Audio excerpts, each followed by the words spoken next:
بسم اللہ الرحمن الرحیم نحمدہ ونصلی ونسلم علی رسولہ الکریم۔ میرے بھائیوں، دوستوں اور عزیزوں، جیسا کہ آپ لوگوں کو معلوم ہے کہ ہم نے لیکچرز شروع کیے ہوئے ہیں اور اس کے حوالے سے ہم گفتگو کر رہے ہیں اور آج بھی کریں گے۔ آج کا جو ہمارا دوسرا موضوع ہے وہ ہے اذان۔ اذان کے بارے میں آج گفتگو ہوگی کہ قرآن، حدیث اور تاریخ کی روشنی میں اذان کا کیا حکم ہے، اذان کا حکم کب، کیسے اور کہاں نازل ہوا۔ کورس کے جو آج کے موضوع کے جو کانٹینٹس ہے وہ آپ حضرات دیکھ لیجئے۔ سب سے پہلے میں آپ کو بتاؤں گا اذان کا لغوی اور اصطلاحی معنی کیا ہے، اذان کی ابتدا کب ہوئی، اذان کا ذکر قرآن میں کیسے آیا، اذان کا جو حکم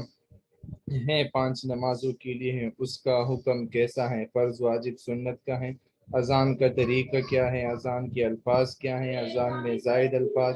اذان کا جواب، اذان کے بعد کی دعا اور مؤذن کی فضیلت۔ انشاءاللہ ہم ان چیزوں کو آج ڈسکس کریں گے۔ سب سے پہلے میں اذان کا لغوی اور اصطلاحی معنی آپ حضرات کو بتا دوں۔ اذان کا لغوی اور اصطلاحی معنی، لغوی معنی ہے خبردار کرنا، اطلاع دینا اور اطلاع کرنا، اعلان کرنا۔ اصطلاحی معنی میں اذان سے مراد وہ مخصوص کلمات ہے جن کے ذریعے لوگوں کو اطلاع دی جاتی ہے کہ نماز کا وقت ہو گیا ہے اور آپ مسجد نماز کے لیے تشریف لے آئیں۔ یاد رہے کہ مکہ میں اذان نہیں دی جاتی تھی، اذان کی ابتدا یکم ہجری میں مدینہ منورہ میں ہوئی۔ اس سے پہلے 13 برس نماز بغیر اذان کے پڑھی جاتی تھی، کیونکہ مسلمانوں کی تعداد کم تھی۔ کچھ اگر اذان دی جاتی تو کفار مکہ کا لڑنے کا، شور کرنے کا اور مسلمانوں کو نقصان دینے کا اندیشہ تھا، اس لیے مکہ میں اذان نہیں تھی۔ اس کے علاوہ جب نبی علیہ السلام مدینہ تشریف لے کر گئے تو مدینہ میں حکم آیا اذان کا، اور وہیں پر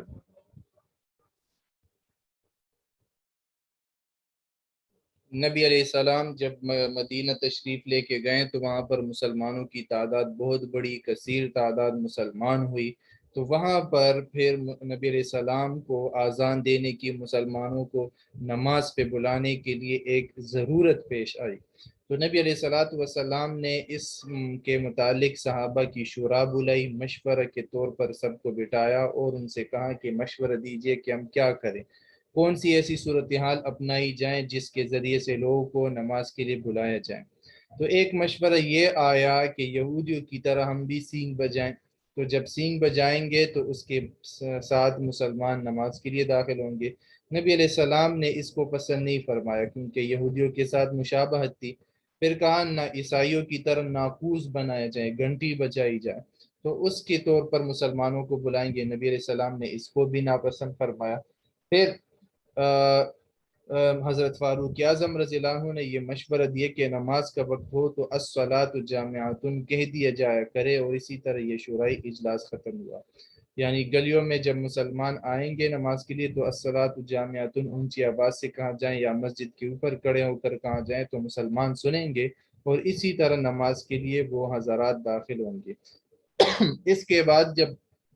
رات ہو گئی تو رات کو حضرت عبداللہ بن زید رضی اللہ تعالی عنہ نے خواب میں دیکھا، اور خواب میں انہوں نے یہ دیکھا کہ ایک فرشتہ آیا اور ان سے کہتا ہے کہ آپ یہ کرو کہ اذان دو، اذان دینے کے کلمات کہیں۔ اور عبداللہ بن زید رضی اللہ عنہ فرماتے ہیں کہ میں آدھا خواب میں تھا، آدھا بیداری میں تھا، گویا ایسے تھا کہ میں جاگ رہا تھا، تو مجھے جو اذان کے کلمات ہیں وہ پورے بتا دیے گئے۔ پھر یہ آئیں صبح اور نبی علیہ السلام سے اس خواب کو ڈسکس کیا، تو نبی علیہ السلام نے کہا کہ بالکل ٹھیک ہے، اور نبی علیہ السلام مسکرائے بھی، جس کا مطلب یہ تھا کہ وہی کے ذریعے نبی علیہ السلام کو یہ پیغام دیا گیا تھا کہ اذان مشروع ہو گئی ہے اور اس کے کلمات یہ ہوں گے۔ پھر حضرت بلال رضی اللہ تعالیٰ عنہ کی آواز جو تھی وہ اونچی تھی، اس وجہ سے نبی علیہ السلام نے حضرت بلال رضی اللہ عنہ کو کہا کہ آپ مسجد نبوی کی دیوار پہ کھڑے ہو جائیں اور یہ اذان کے کلمات جو عبداللہ بن زید آپ کو کہیں آپ اسی طرح پڑھیں، اور اسی طرح اذان کا جو طریقہ تھا وہ مشروع ہوا حضرت عبداللہ بن زید رضی اللہ عنہ کی خواب کی وجہ سے، اور اس کی تعبیر بھی وہی تھی جو خواب میں دکھائی گئی تھی۔ حضرت عمر رضی اللہ عنہ پھر بعد میں آئے اور انہوں نے بھی کہا کہ اللہ کے رسول میں نے بھی ایسے ہی خواب دیکھا ہے۔ اذان کا جو ہمارا دوسرا جو جز ہے وہ یہ ہے کہ اذان کا ذکر قرآن میں ہے یا نہیں، تو بالکل یہ ہے، بالکل ہے، سورہ مائدہ میں ہے، وَإِذَا نَادَيْتُمْ إِلَى الصَّلَاةِ، اور جب تم نماز کی لوگوں کو بصورت اذان پکارتے ہو، تو اذان کا ذکر قرآن میں بھی آیا ہے۔ اذان کا حکم ہے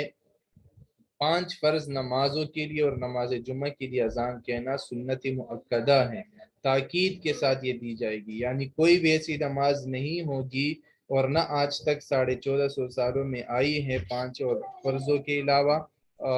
5 فرضوں میں سے اور نماز جمعہ کے اس میں اذان نہ دی گئی ہو، تو اذان سنت مؤکدہ ہے۔ اذان کا طریقہ یہ ہے کہ اذان کو ٹھہر ٹھہر کر اور بلند آواز سے دیا جائے، ہر کلمہ کے بعد مؤذن اتنی دیر تک خاموش رہیں کہ سننے والا وہ کلمہ دہرا کر جواب دے سکے، کیونکہ اذان کا جواب بعد میں آئے گا، اس پہ بعد بھی گفتگو کریں گے۔ اذان کے کہتے وقت مؤذن قبلہ رو ہو، مؤذن اذان دیتے وقت اپنی شہادت کی دونوں انگلیاں کانوں میں دے۔ آن حضرت صلی اللہ علیہ وسلم نے اس کی حکمت یہ ارشاد فرمائی کہ اس طرح سے بلند آواز ہوگی، آواز جو ہے دور تک جائے گی۔ مؤذن جب حی علی الصلاۃ کہیں تو دائیں طرف چہرہ پھیرے اور پھر بائیں طرف حی علی الفلاح میں پھیرے۔ تو یہ طریقہ ہے کہ دائیں والے بھی سنیں اور بائیں والے بھی سنیں۔ اذان کے الفاظ کیا ہوں گے وہ آپ حضرات سب کو معلوم ہے، میں اسے نہیں دہراتا۔ اذان میں بس اتنا یاد رکھا جائے کہ چند الفاظ زیادہ ہیں، اور وہ کب ہیں؟ وہ صبح کی نماز میں ہے۔ حی علی الفلاح کے 2 مرتبہ پڑھنے کے بعد مؤذن الصلاۃ خیر من النوم کہے گا، جس کا مطلب ہے کہ اے مسلمانوں، نماز نیند سے بہتر ہے، یعنی آپ اٹھو، نماز کے لیے آ جاؤ، نیند کو چھوڑ دو۔ اذان کا جواب کیا ہے؟ اذان جب ہو رہی ہو تو باتیں، تلاوت قرآن وغیرہ چھوڑ کر اذان کا جواب دیا جائے۔ اذان کا جواب مندرجہ ذیل الفاظ میں دیا جائے گا۔ رسول اللہ صلی اللہ علیہ وسلم نے فرمایا کہ جب مؤذن کہے اللہ اکبر تو آپ بھی سیم کہو، پھر اشہد ان لا الہ الا اللہ جب کہیں تو آپ بھی وہی دہراؤ، اشہد ان محمد رسول اللہ کہیں تو آپ بھی وہی دہراؤ، پھر حی علی الصلاۃ کہیں تو آپ لا حول ولا قوت الا باللہ کہو، جب حی علی الفلاح کہیں تو آپ لا حول ولا قوت الا باللہ کہو، پھر جب وہ اللہ اکبر اور لا الہ الا اللہ کہیں تو آپ وہی دہراؤ اسی کے ساتھ۔ اور جس نے یہ کلمات اذان کے دل سے کہیں، دل سے، دل کی اخلاص سے، ایمان کی نیت سے یہ کہیں، وہ جنت میں جائے گا۔ اتنی بڑی نوید نبی علیہ الصلوۃ والسلام نے سنائی ہے۔ اذان کے بعد کی دعا جو ہے، اذان کے بعد کی دعا جو منقول ہے وہ یہ ہے، اللہم رب هذه الدعوة التامة والصلاة القائمة آت محمدا الوسیلة والفضیلة وبعثه مقاما محمودا الذي وعدته انك لا تخلف الميعاد، جس کا ترجمہ آپ حضرات کے سامنے موجود ہے، کیونکہ نبی علیہ السلام نے فرمایا تھا میرے لیے شفاعت کی دعا کرو، اور جو کرے گا تو قیامت کے دن میں اس کے لیے شفاعت کی دعا کروں گا، وسیلے کی، فضیلت کی اور شفاعت کی میرے لیے دعا کرو، تو اس لیے ہم یہ دعا کرتے ہیں۔ آتے ہیں مؤذن کی فضیلت، چونکہ اذان دینے والے کچھ خاص لوگ ہوتے ہیں، تو اس کا مقصد یہ ہے کہ جب مؤذن کی فضیلت بتا دی جائے گی تو ہم لوگ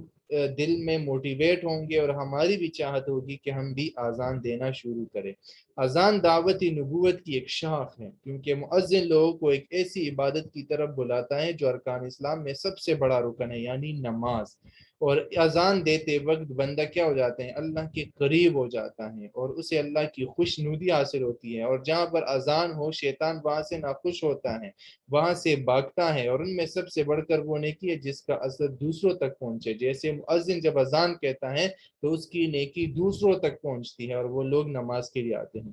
حضرت ابو ہریرہ رضی اللہ عنہ سے روایت ہے کہ رسول اللہ صلی اللہ علیہ وسلم نے فرمایا اگر لوگوں کو معلوم ہو کہ اذان اور پہلی صف کی کیا فضیلت ہے تو وہ اس کے لیے قرآن اندازی کریں گے کہ میں کہوں، وہ اس پہ لڑیں گے۔ نبی علیہ السلام کی دوسری حدیث آپ کے سامنے ہے کہ جب اذان ہوتی ہے تو شیطان پیٹ موڑ کر